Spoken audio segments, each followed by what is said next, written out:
IDPL భూముల కబ్జాపై ABN ఆంధ్రజ్యోతిలో వచ్చిన కథనాలతో అధికార యంత్రాంగం చేపట్టిన విచారణ కొనసాగుతోంది. హైదరాబాద్లోని ఐడిపిఎల్ పరిశ్రమకు చెందిన విలువైన భూములను నిబంధనలకు విరుద్ధంగా క్రమబద్దీకరించి వివిధ శాఖల అధికారులు అధికార దుర్వినియోగానికి పాల్పడడం కలకలం రేపింది. కబ్జాలకు పాల్పడుతున్న వారికి మద్దతుగా వారు కోరుకున్న అనుమతులు ఇచ్చుకుంటూ పోయారు. ఇండస్ట్రియల్ జోన్ అని తెలిసి కూడా జీహెచ్ఎంసీ, విద్యుత్ శాఖ, వాటర్ బోర్డు అనుమతులు ఇచ్చేందుకు పోటీ పడ్డాయి.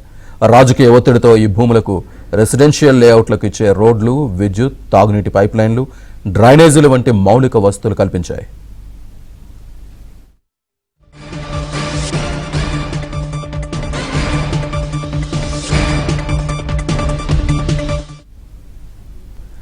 ఈ మొత్తం వ్యవహారంపై మేడ్చల్ కలెక్టర్ మను చౌదరి లోతైన విచారణ చేపట్టారు. ఇప్పటికే ప్రాథమిక వివరాలు సేకరించిన ఆయన వివిధ శాఖలు ఇచ్చిన అనుమతులు చూసి నివ్వెరపోయారు.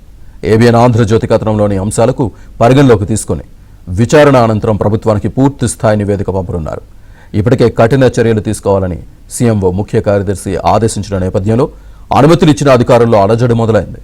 అడ్డగోలుగా అనుమతులు ఇచ్చిన వారిలో వివిధ విభాగాలకు చెందిన సుమారు 55 మంది అధికారులున్నట్లు తెలిసింది.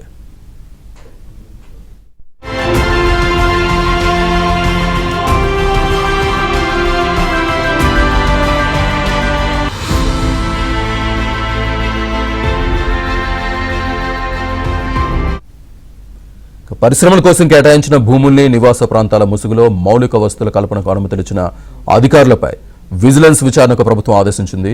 విచారణ అనంతరం అధికార దుర్వినియోగానికి పాల్పడిన అధికారులకు ఇబ్బందులు తప్పకపోవచ్చనే చర్చ అధికారుల్లో జరుగుతోంది.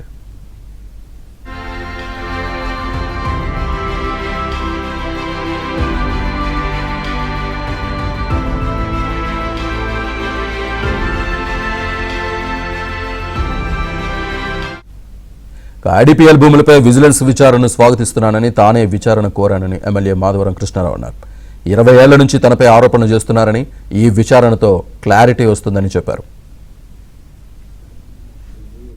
ఐడిపిఎల్ ల్యాండ్ల మీద ఏదైతే ఒక పేపర్ రాసిందో పూర్తి విచారణ జరిపించమని కోరింది ముఖ్యమంత్రి గారిని, కిషన్ రెడ్డి గారిని, ప్రభుత్వాన్ని, కలెక్టర్లను అందరినీ కోరింది నేను. చాలా సంతోషం, ముఖ్యమంత్రి గారికి ధన్యవాదాలు తెలియజేస్తా ఉన్నాను. దీన్ని పూర్తిగా విచారణ జరిపిస్తే పూర్తిగా ఎవరు ఆధారాలు వస్తాయి. ఇప్పుడు కూడా చెప్తున్నాం, మాధవరం కృష్ణారావు ఐడిపిఎల్ ల్యాండ్లో 0% ఉన్నా దేనికన్నా సిద్ధము. ఐడిపిఎల్ భూముల వ్యవహారంలో ఏబిఎన్ ఆంధ్రజ్యోతి ఎఫెక్ట్కి సంబంధించి పూర్తి సమాచారాన్ని మా కరెస్పాండెంట్ నరసింహరావు అందిస్తారు. నరసింహరావు. ఎస్ శ్రీనివాస్, ప్రభుత్వము ఈ వ్యవహారం పైన చాలా సీరియస్గా రియాక్ట్ అయింది.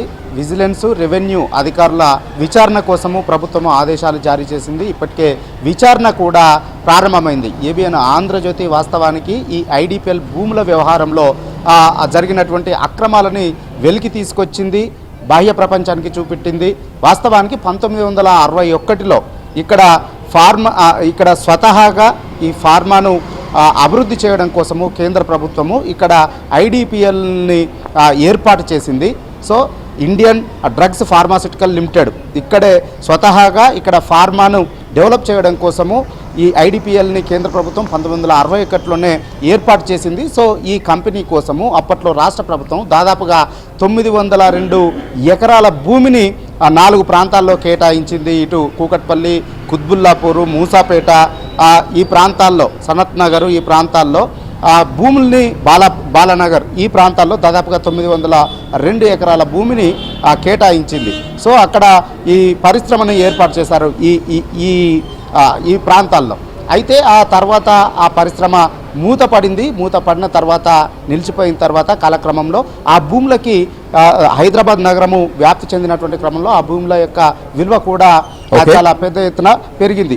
సో దీన్ని చాలామంది కబ్జాదారులు కబ్జా చేసి ఫ్లాట్లను చేసి అమ్ముకున్నటువంటి నేపథ్యంలో దాన్ని వెలుగులోకి ఏబిఎన్ ఆంధ్రజ్యోతి తీసుకొచ్చింది. దీనిపైన ప్రభుత్వం రియాక్ట్ అయింది, విచారణ జరిపి పూర్తి వివరాలు అందజేయాలని చెప్పి ఆదేశించింది. ఇప్పటికే దర్యాప్తు కూడా ప్రారంభమైంది.